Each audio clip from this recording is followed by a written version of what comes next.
एक पाकिस्तानी नागरिक, उससे मिली उम्र कैद की सजा, और जुर्म अमेरिका के एक पूर्व राष्ट्रपति की हत्या की साजिश।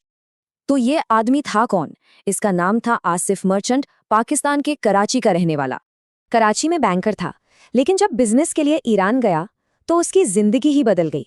पता है, उसका एक परिवार पाकिस्तान में था और दूसरा ईरान में।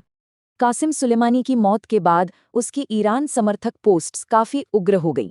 यहां तक कि उसने ट्रंप का कटा सिर हाथ में लिए हुए तस्वीरें भी पोस्ट कीं। और फिर यूसुफ नाम के एक IRGC कमांडर ने उससे संपर्क किया। 2 साल की ट्रेनिंग दी गई और फिर उसे उसका असली मिशन मिला।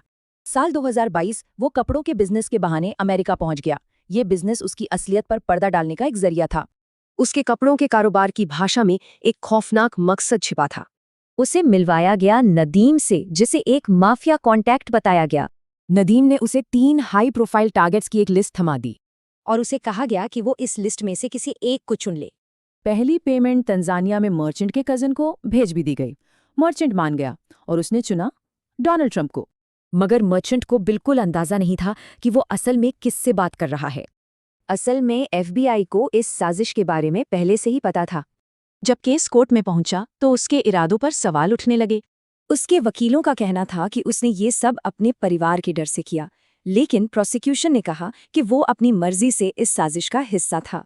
मर्चेंट का ये भी दावा था कि उसे पता था कि ये प्लान कभी कामयाब नहीं होगा। हालांकि उसकी टीम ने कहा कि वो इस फैसले के खिलाफ अपील करेंगे। ये केस जासूसी और काउंटर इंटेलिजेंस की एक छिपी हुई दुनिया को दिखाता है।